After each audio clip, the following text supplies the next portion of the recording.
దేవుని వాక్యాన్ని ధ్యానిద్దాం కొద్దిసేపు. Seek God and live. దేవుణ్ణి అన్వేషిస్తూ బ్రతుకుట, జీవించుట. ఈరోజు మనం తీసుకున్నటువంటి అంశం ఏదనగా అన్వేషణ, వెతకడం. అంటే మీరు దీనిని వ్యతిరేకమైనటువంటి విధానంలో అర్థం చేసుకోకూడదు. దేవుడు ఎక్కడో ఆలయంలో ఉంటే ఆయన వెతకడము, ఇంట్లో ఉంటే వెతకడము, లేకుంటే వేరే వేరే పుణ్యక్షేత్రాల్లో యెరూషలేములో ఉన్నాడని వెతకడము, బెత్లెహేములో ఉన్నాడని వెతకడం, అట్లాంటి వెతకడం కాదు. అసలు దేవునిని వెతకడం అంటే ఏంటి అన్న దాని గురించి మనము ధ్యానం చేయబోతున్నాం. దేవునిని వెతుకుతూ జీవించడం. సీకింగ్ కి తెలుగులో అర్థం ఏంటంటే వెతుకుట, అన్వేషించుట, లేక ఆశ్రయించుట. ఆశ్రయం అంటే మనకు తెలుసు కదా, మనము దేవుడే మా ఆశ్రయం అంటాం, దేవుడే మనకు దిక్కు అంటాం. అన్వేషించడం అంటే వెతకడం. Seek the will of God, దేవుని యొక్క చిత్తాన్ని మీరు వెతకండి ఓ విశ్వాసులారా. మీ జీవితంలో దేవుని యొక్క చిత్తాన్ని వెతకడానికి, మీరు ఆయన యొక్క అడుగుజాడల్లో ఉండడానికి ప్రతిరోజు మీరు ప్రార్థించుకోవాలి. నిన్న మీకు చెప్పినట్లుగా యెహోషువ అనుదినము ప్రార్థన చేసేవాడు, దైవ వాక్యాన్ని ధ్యానించేవాడు, అదే విధముగా దైవ వాక్యాన్ని ప్రకటించేవాడు. ఒకవేళ మీకు ఈ తలాంతులు లేకపోయినప్పటికీ భక్తిపూర్వమైనటువంటి జీవితము, సాక్ష్యము కలిగి ఉండడానికి ప్రతి ఆదివారము చర్చికి వెళ్ళాలి. మన యొక్క ప్రసంగాలన్నింటినీ కూడా వినాలి. భక్తిని ఇంకా పెంపారు చేసుకోవాలి. భక్తిని పెంచుకోవడానికి ఇంకా మనం ప్రయత్నం చేస్తూ ఉంటుంటే ఆటోమేటిక్గా దేవుడే మనకు అన్ని విషయాల్లోనూ సహాయకుడిగా ఉండి ఆశీర్వదిస్తాడు. ఈ మధ్య కాలంలో మనము మత్తయి సువార్తలో 5, 6, 7 అధ్యాయాల్లో ఉన్నటువంటి కొండ మీద ప్రసంగాలు చూసాం. అందులో ఆస్క్ బి గివెన్, మీరు అడగండి ఇవ్వబడతాయి. సిక్ అనేది మీ వేళ మన టాపిక్. సిక్, మీరు వెతుకుతుంటే మీకు దొరుకుతుంది. నాక్, తట్టండి మీకు తీయబడుతుంది. నేను గత కొన్ని వారాలుగా మీకు చెప్తున్నాను, మీ జీవితంలో ప్రతి వారంలో ప్రతిరోజు కూడా put God first, top priority దేవునికి ఇవ్వండి. చదువులు, ఉద్యోగాలు, మీ బిజీ షెడ్యూల్, మీ పనుల్లో, బాధలో, విచారంలో, సంతోషంలో, ప్రతి దాంట్లో కూడా దేవునికి టాప్ ప్రయారిటీ ఇవ్వండి. And everything else will fall in to proper place. దేవునికి మీరు ప్రథమ ప్రాధాన్యత ఇస్తే మీ సమస్యలు ఆటోమేటిక్గా తొలగిపోతాయి. మీకు అనుకూలంగా దేవుడు పరిస్థితుల్ని మార్చేస్తూ ఉంటాడు. మత్తయి సువార్త 6వ అధ్యాయము 23, 34 వచనాల్లో మనకు తెలుసున్నటువంటి వాక్యాలే ఉన్నాయి ఇక్కడ. వస్త్రాలు లేవా, భయపడొద్దు. మీ దేహం గురించి భయపడొద్దు. చింతించొద్దు. మీ ఎత్తు పొడుగు ఎవడో చింతించడం అలా చేసుకోడు. ఆకాశ పక్షులు అవి ఎలా బ్రతుకుతున్నాయో చూడండి. మీరు వస్త్రముల గురించి మీరు చింతించకండి. సొలొమోను సైతం కూడా ఈ పూల మొక్కల వల్ల అలంకరించలేదు. మిమ్మల్ని ఎందుకు పట్టించుకోడు ఆయన? కాబట్టి రేపు ఏం తింటామో, త్రాగుదామో, ఏం ధరించుకుంటామో అని చింతించొద్దు అని రాసుకొస్తూ, మీ నీడ్స్ అన్నీ కూడా ఆయనకు తెలుసు కాబట్టి, మీ పరలోక తండ్రికి తెలుసు కాబట్టి, మొదట మీరు చేయవలసిన పని ఏంటంటే, if you need anything, if you want blessings in this world and also the eternal and the materialistic blessings, మీరు మొట్టమొదటిగా చేయవలసింది ఏంటంటే మత్తయి సువార్త 6వ అధ్యాయం 33వ వచనంలోనే ఆ వాక్యాన్ని మీరు ధ్యానం చేయండి. దాన్ని బట్టి మీరు మీ జీవితాలను ఆ విధంగా అలవాటు చేసుకోండి. ఆయన రాజ్యమును, నీతిని మొదట వెతకుడి. ఇక్కడ మళ్ళా అగైన్ వెతకుడి అంటే సిక్, అప్పుడు మీకు అనుగ్రహించబడతారు. Seek first the kingdom of God. మనం ఆల్రెడీ విశ్వాసులముగా యేసు యొక్క శరీరంలో భాగస్థులముగా ఉన్నాం కాబట్టి కింగ్డమ్ ఆఫ్ గాడ్లో ఉన్నాం. కింగ్డమ్ ఆఫ్ గాడ్లో స్పెషల్గా చర్చ్ ఆఫ్ గాడ్లో మనం ఉన్నాం. అంటే we are separated people from the other nominal Christians, other people, gentiles, and we are elected people for serving the god as holy priest. So మనం కింగ్డమ్ ఆఫ్ గాడ్లోనే ఉండడం కాకుండా Kingdom of God లో దేవుని సంఘాలలో ప్రత్యేకంగా రాజులైన యాజక సమూహంగా ఏర్పాటు చేశాడు ఆయన. కాబట్టి ఆయన నీతిని మనం ఎప్పుడు కలిగి ఉండడానికి మనం ప్రయత్నం చేయాలి. 34 వచ్చిన కన్క్లూషన్ లో ఇక్కడ ఏమి ఇచ్చాడంటే చివరి మాట, రేపటి గురించి మీరు ఏమి ఆలోచించకండి. రాత్రి సమయంలో ఏమవుతుందో మీకు తెలియదు, రేపు ఏమవుతుందో తెలియదు. కనుక ఏ నాటికి ఆ నాటికి చాలు, ఏ నాటికి కీడు ఆ నాటికి చాలు. Sufficient for the day is its own trouble. ఈ విధముగా మనము పెద్దగా ఈ లోకంలో ఉండేటువంటి సమస్యలు బాధలు బట్టి ఎప్పుడు మనము వర్రీ కాకుండా ఉంటామంటే మనం ఈ లోకం మీద చింత పెట్టుకోకూడదు, ఈ లోక విషయాల మీద చింత పెట్టుకోకూడదు. మనము బ్రతికినంత కాలము కూడా దేవుడు మనల్ని ఆదరిస్తాడనేటువంటి విధానంలో మనము ముందుకు కొనసాగాలి విశ్వాసంలో. అదే ఈ పాట మనము పాడుకున్నాం. ఒక చరణాన్ని పాడుకుందాం.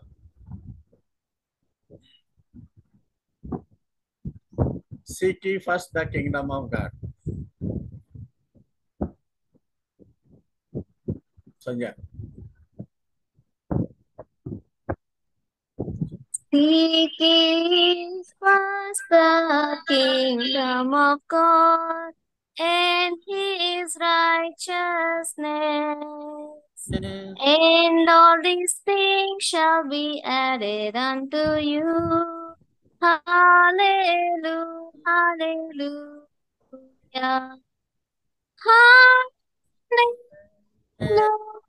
hallelujah, hallelujah,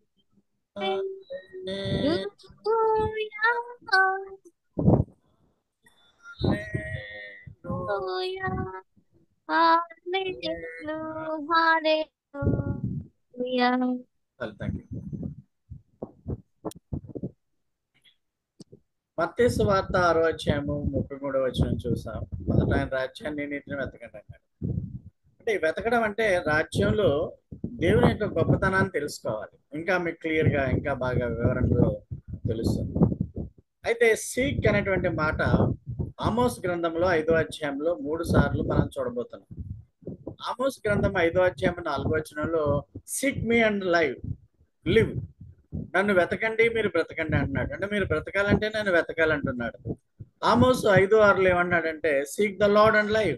సేమ్ అదే వర్డ్ వచ్చింది. మీ అనకుండా ప్రభువుని వెతకండి మీరు జీవించండి అంటున్నాడు. అంటే నేను లేకుండా మీరు జీవించడానికి మీకు గొప్పగా మీకు అవకాశం ఉండదు, నాతో పాటే మీరు ఉండాలి.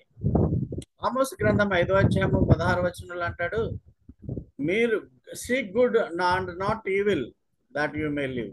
అంటే మీరు మంచిని వెతకండి, చెడుని వెతకండి.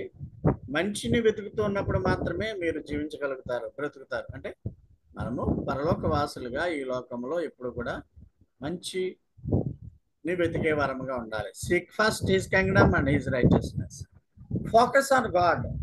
మీరు బ్రతుకున్నంత కాలము కూడా, చిన్నప్పటి నుంచి ఊహ తెలిసినప్పటి నుంచి కూడా, మీరు క్రైస్తవులు అని అనుకున్నప్పటి నుంచి కూడా దేవుని మీద కాన్సన్ట్రేషన్ చేయాలి, వాక్యం చదవాలి. అదేవిధంగా బైబిల్ని ఎంతో దైవికమైనటువంటి ప్రమాణ గ్రంథంగా దాంట్లో ఉన్నటువంటి వాక్యాలను చదువుకోవాలి, ధ్యానం చేయాలి, విశ్లేషణ చేయాలి.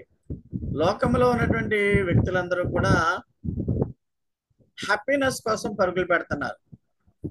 హ్యాపీనెస్ ఎక్కడ దొరుకుతుంది అని అంటే ఎక్కడా దొరకదు ప్రపంచంలో. సక్సెస్ లో హ్యాపీనెస్ ఉంటుందా, లేకుంటే ఏదైనా ఒక దురలవాట్లో, త్రాగుడో, సిగరెట్లో, లేకుంటే విచారమో అట్లాంటి వాటిల్లో నిమగ్నమైతే హ్యాపీనెస్ ఉంటుందని ఆలోచిస్తే చివరికి వచ్చేటప్పటికి ట్రాజడీ. సో సంతోషం కోసం మనుషులు వేటాడుతున్నారు.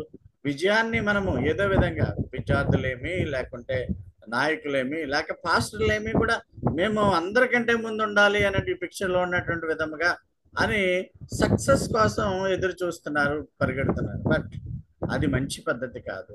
దేవుడే సక్సెస్ ఇవ్వాలి, కానీ సక్సెస్ కోసము మనము సక్సెస్ అనేటువంటి దాని గురించి మనం ముందుకు వెళ్ళవలసిన అవసరం లేదు. మనము ఆమోస్ గ్రంథంలో 5:4 చూసాం, seek me and live. Amos గ్రంథం 5వ అధ్యాయము 6వ వచనంలో చూసాం, యెహోవాను ఆశ్రయించండి మీరు బ్రతుకుతారు. ఆశ్రయించడం అంటే ఇక్కడ seek and you will live. అదేవిధంగా ఆమోస్ గ్రంథం 5వ అధ్యాయము 11వ వచనం మనం చూసినప్పుడు, మీరు కీడును విడవండి, మేలును వెతకండి, ఇప్పుడు బ్రతుకుతారని రాయబడింది. ఇంకా సీకింగ్ వెతకడం అంటే ఏంటో అన్నది మీకు వివరణ ఇస్తాను. ఎక్స్పోజిటర్స్ డిక్షనరీ అని ఒకటి ఉంటుంది, బైబిల్ గ్రంథం లాగే ఒక డిక్షనరీ అన్నమాట. దాంట్లో సీక్ అనేటువంటి పదానికి ఏం అర్థం ఉందంటే దేవుని వైపు తిరగడము, అంటే దేవుని తట్టు తిరగడము, అదే విధముగా నమ్మకంతోనో విశ్వాసంతోనో ఆయనను అనుసరించడం. అంటే ఎందుకు పదే పదే నన్ను నమ్ము, పదే పదే నా వైపు తిరుగు అంటున్నాడు? ఎందుకంటే మనము చిన్న చిన్న విషయాలకే డిస్టర్బ్ అయిపోతూ ఉంటాం, పెద్ద విషయాలకి ఇంకా ఎలాగా డిస్టర్బ్ అవుతూ ఉంటాం. పెద్ద పెద్ద విచార సంఘటనలు జరుగుతున్నప్పుడు ఇంకా పూర్తిగా, అంటే ఏ విధమైనటువంటి సంఘటనలో అయినా దేవుని తట్టు తిరిగే విధముగాను ఉండాలి. మనం ఎప్పుడు కూడా హోషేయ గ్రంథంలో ఏం మాట అంటాడంటే, మంచు చెట్టుకు అంటుకున్నట్టుగా మనము దేవుని అంటుకునే ఉండాలి. మనము ట్రస్ట్తోని, విశ్వాసంతోనూ, కాన్ఫిడెన్స్తోనూ దేవుని వైపు తిరగడమే సీకింగ్. వెతకడం అంటే కోల్పోయింది వెతుక్కోవడం అనేది కాదు. అయితే ఇంకొక రెఫరెన్స్ ఉంది, బర్న్ నోట్స్ అని ఉంది. ఇవన్నీ కూడా చాలా స్టాండర్డ్ నోట్స్లు అనమాట. అంటే స్టాండర్డ్ ఎక్స్ప్లెనేషన్స్ ఇస్తాయి. ఎక్స్పోజిటర్స్ డిక్షనరీ ఒకటి, బార్నెస్ అనేటువంటి డిక్షనరీలో ఈ సీక్ అనే దానికి ఏమి ఇచ్చాడంటే, దేవుడి నుంచి ఏదో పొందాలని కోరుకోవడం కాదు, దేవుని స్వరూపంలో ఉండాలని కోరుకో. రైచస్ మ్యాన్ కదా ఆయన. ఈ భూలోకంలో యేసు రక్తం ద్వారా నేను రైచస్ గా చేశాడు కదా, రోమా 5:9. అయితే ఆ రైచస్నెస్ నేను కాపాడుకుంటూ ఆ యొక్క నీతివంతమైనటువంటి జీవితంలో మాక్సిమం ఉండడానికి నువ్వు ప్రయత్నం చేయాలి.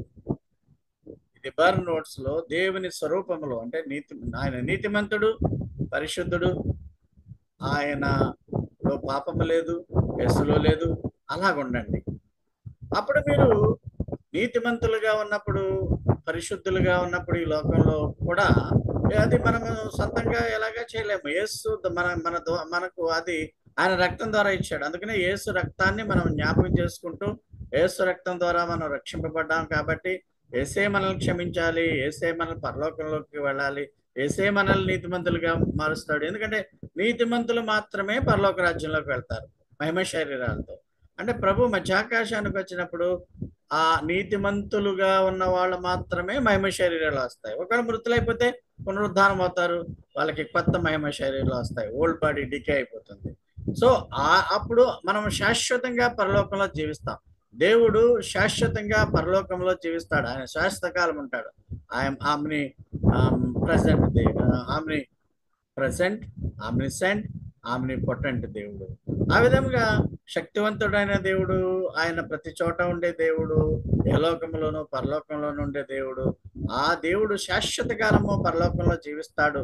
మనం కూడా ఈ లోకయాత్ర ముగిసిన తర్వాత ఆయనతో పాటు జీవిస్తాం. అది బర్న్ నోట్స్ లో ఈ విధమైన వాక్యాన్ని ఉంది. సీకింగ్ అంటే దేవుని స్వరూపంలో మనము బ్రతకడానికి ప్రయత్నం చేయాలి.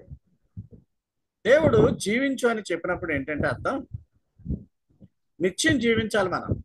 నిత్యం అంటే బైబిల్ గ్రంథంలో ఆయుష్ 70 ఏళ్ళు, లేక అధిక బలమున్న 80 ఏళ్ళు, లేక ఇంకా 90 ఏళ్ళు, ఇవన్నీ కూడా రోగాలతోనూ బలహీనతతోనూ బ్రతికే బ్రతుకులు. యవ్వన కాలంలో ఉండేటువంటి బ్రతుకు మళ్ళీ తిరిగి రాదు మనిషికి. అయితే నిత్యము కూడా సంతోషముగా యవ్వన కాలంలో ఉండేటువంటి శక్తిని, వ్యాధులు లేకుండా, బాధలు లేకుండా, దుఃఖాలు లేకుండా బ్రతికే బ్రతుకు పరలోకపు బ్రతుకు. ఆ పరలోకపు బ్రతుకు, సమృద్ధి అయినటువంటి బ్రతుకును నిత్యమును పొందడం అనేదే లివ్ అనేది, జీవించు అనే దాన్ని మనం అర్థం చేసుకోవాలి. అంటే సీక్ గాడ్ అండ్ లివ్ అంటే ఏంటి?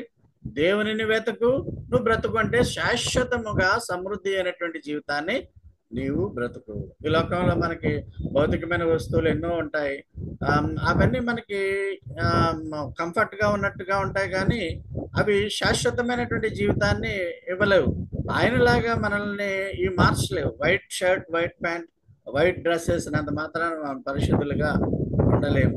లోపల అంతరంగికమైనటువంటి పరిశుద్ధత మనకు ఉండాలి.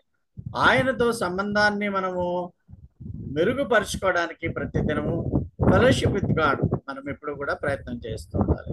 ఇప్పుడు చెప్పినటువంటి 2 వ్యాఖ్యానాలు కూడా సీకింగ్ అంటే శాశ్వత కాలము నువ్వు జీవించడము.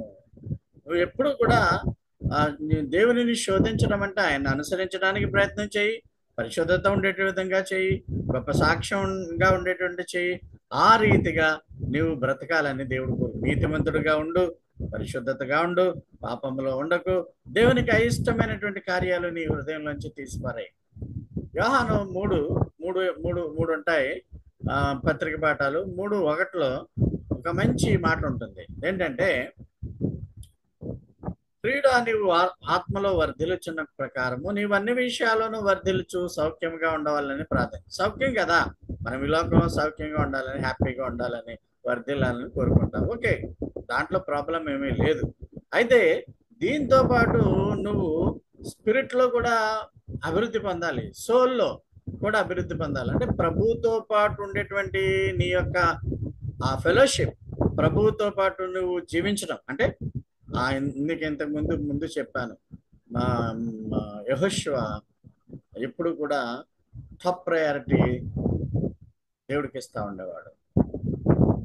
మీరు ఎవరిని సేవిస్తారో సేవించుకోండి, నేను నా ఇంటి వారిని యెహోవాను సేవించుతాను. God only one priority. ఆయన నిత్యము కూడా ప్రార్థన చేస్తూ, వాక్యం చదువుతూ, బోధిస్తూ ఉండేవాడు కనుక యెహోషువయే పాలుతేనెలు ప్రపంచ దేశానికి గ్రేట్ బ్లెస్సింగ్ పొందాడు. యెహోషువ గురువు అయినటువంటి మోషే ఆ పాలుతేనెలు ప్రపంచ దేశానికి వెళ్ళకపోయాడు. సో పరిపూర్ణత సాధించాలి అంటే నువ్వు ఆత్మలో వర్ధిల్లాలి. ఆత్మలో వర్ధిల్లాలంటే you should have your spirit. పరిశుద్ధాత్మ చిహ్నాలు కూడా దేవుని చిత్తమైతే డిసెంబర్ నెలకల్లా దాన్ని ప్రింట్ చేసేస్తాను. పరిస్థితులు అనుకూలిస్తే ప్రార్థన చేయండి. బుక్ ప్రింటింగ్ కొరకు కూడా ఇంకా 4 books పెండింగ్ లో ఉన్నాయి. ఆధ్యాత్మికమైన జీవన విధానానికి అవి ఎంతగానో ఉపయోగపడతాయి. మనలో ఉన్నటువంటి ఆత్మ దేవుని ఆత్మతో ఎప్పుడు కూడా అవ్వాలి, కానీ దురాత్మతో అది జత కూడకూడదు. పరిశుద్ధాత్ముడు మనలో నివసించలాగన అప్పుడు మన ఆత్మ వర్ధిల్లే విధముగా మనం బ్రతుకుతూ ఉంటే ఈ లోకంలోని మనము సంతోషంగా ఉంటాం. ఇక్కడ తెలుగులో మాటలేదు, కానీ ఇంగ్లీష్లో ఏముందంటే, ఆత్మలో వర్ధిల్లే కొద్దీ నువ్వు ఆరోగ్యంగా కూడా ఉంటావు, అన్ని విషయాల్లోనూ కూడా సమృద్ధిగా ఉంటావు. 4వ వచనం ఏమన్నాడంటే, పిల్లలు అంటే మనమంతా కూడా దేవుని బిడ్డ సత్యాన్ని అనుసరించి నడుచుకుంటున్నారని నేను వినడం కంటే నాకు సంతోషం ఏముంది అంటున్నాడు Yohanu. So I have no greater joy than to hear that my children walk in the truth. Truth అంటే ఏసయ్య మార్గంలో నువ్వు నడవడమే. ఆయన ప్రేమ కలిగి ఉండండి అన్నాడు, ప్రేమగా ఉండండి అన్నాడు, క్షమాగుణం కలిగి ఉండండి అన్నాడు, పరిశుద్ధుడిగా ఉన్నాడు. మనము కూడా అంటే ఏమి జీవితపు అప్లికేషన్స్ లేకుండా క్రైస్తవుడు కానీ ఈ లోకంలో జీవించలేడు. జీవించు, చదువుకో, బాగా చదువుకో, ఉద్యోగం చేయి, but at the same time happiness పొందు. At the same time priority should be God. దేవుడు లేకుండా ఏది చేయకు. దేవుని యందు భయభక్తులు కలిగిండు, ఆత్మలో వర్ధిల్లు. నీకంటూ ఒక ఆత్మ ఉంది, దాన్ని పరిశుద్ధాత్ముడు ఇంక్రీజ్ చేసే విధంగా దురాత్మ వైపు నువ్వు వెళ్లకుండా ఉండేటువంటి విధంగా ఉండాలి. ప్రియులారా, మన జీవితంలో సీక్ గాడ్ అంటే వెతుక్కోవడం అంటే గుళ్ళో వెళ్ళి ఎత్తుక్కోవడం కాదు, ఫోటోలు ఎత్తుక్కోవడం కాదు. మనలో ఆ 2 రెఫరెన్స్లో 2 ప్యారన్ ఎక్స్పోజిటరీ నోట్స్ లో చెప్పింది ఏంటంటే, మొదటగా సీకింగ్ అంటే ఆయన వైపు తిరగడం, నమ్మకంతో విశ్వాసంతో ఆయన వైపు తిరగడం, ట్రస్ట్ అండ్ కాన్ఫిడెన్స్. ప్యారన్ నోట్స్ లో దేవుని స్వరూపంలో ఉండాలని కోరుకోవడం, అంటే మహిమ స్వరూపుడు, పరిశుద్ధుడు. అలాగే మనం కొత్త నిబంధన గ్రంథంలో కూడా ఏమి రాయబడిందని కొరింథీయులకు రాసి మొదలు పెట్టారు. మహిమ నుండి మహిమకు, అత్యధిక మహిమకు మనం మారాలి. రోజు రోజుకి డిటీరియేట్ అయిపోయి క్షీణించిపోయేటువంటి విధంగా ఉండకుండా అనుదినము మనం ఆత్మలో వర్ధిల్లుదాం. God bless you all. దేవుడు మిమ్మల్ని మీ కుటుంబాలని బాగా దీవించి ఆశీర్వదించును.